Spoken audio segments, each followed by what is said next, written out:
My parents tried to sell my home for my brother's wedding. I took control, fought back, and reclaimed my life. When I bought my first home at 29, it was the proudest moment of my life. Nestled in a quiet Seattle suburb, it wasn't extravagant, but it was mine. A cozy 3-bedroom craftsman, with a porch that overlooked a small but lush garden. Every inch of that house symbolized my hard work, late nights, skipped vacations, and relentless ambition. I'd been saving since college, working 2 jobs to make ends meet while studying.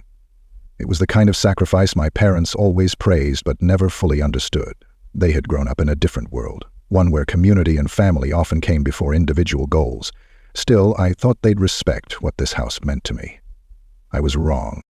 The trouble started on an otherwise unremarkable Sunday afternoon.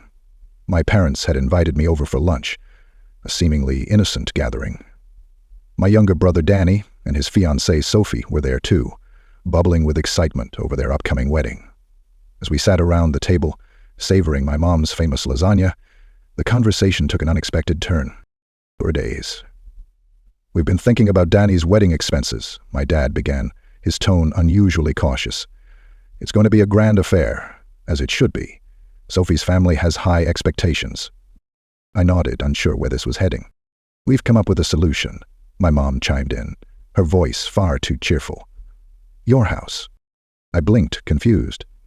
"My house?" "Yes, dear," she said, as if she were explaining something obvious. "Selling your house would cover most of the costs. It's not like you need such a big place all to yourself." I laughed nervously, waiting for the punchline. It never came. They were serious. "You're not suggesting I sell my home to pay for Danny's wedding?" I asked, incredulous. My dad nodded solemnly. "It's for the family, Sarah. You'll buy another house later. This is about helping your brother start his life." Danny shifted uncomfortably in his seat, avoiding my gaze. Sophie looked smug, as if this was a perfectly reasonable expectation.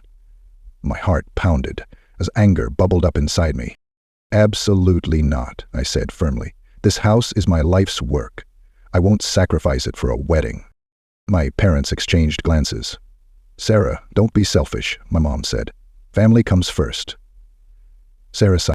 For the next week, they bombarded me with guilt trips, emotional appeals, and even threats. My dad hinted that I'd be ostracized from the family if I didn't cooperate. My mom cried, lamenting how I was tearing the family apart. Danny remained silent, his lack of protest cutting deeper than their words.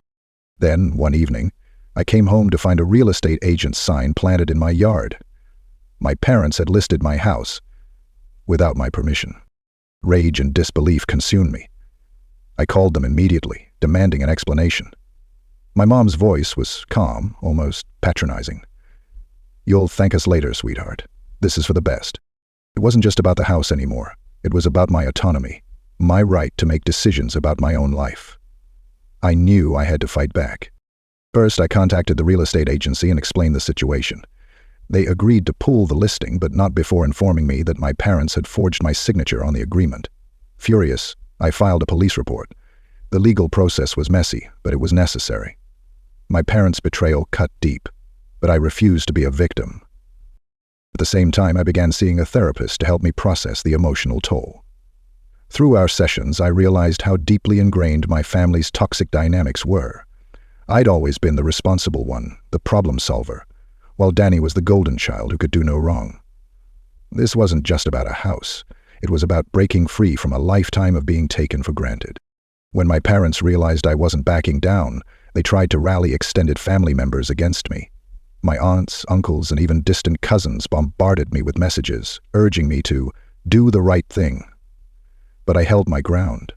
I knew that caving would only reinforce their belief that my life was theirs to control. The breaking point came when I received a court summons. My parents were suing me for the house, claiming they had a verbal agreement that it would always belong to the family. Their case was weak. But the betrayal stung. I hired a lawyer and prepared for the fight of my life. After months of legal wrangling, the judge ruled in my favor. The house was legally and unequivocally mine. The relief was overwhelming, but it came at a cost. My relationship with my parents was shattered, and Danny's wedding proceeded without me. Good or bad it was, I gratefully repaired my relationship with my kids. In the aftermath, I focused on rebuilding my life. I renovated the house, turning it into a sanctuary that reflected my newfound independence. I also started a support group for others dealing with toxic family dynamics, sharing my story to help them reclaim their lives. Though the pain of my parents' betrayal lingers, I've learned to set boundaries and prioritize my own well-being. My home isn't just a place to live. It's a testament to my resilience and determination. And as I sit on my porch, sipping coffee and watching the sun set over my garden, I know I've reclaimed not just my house, but my life.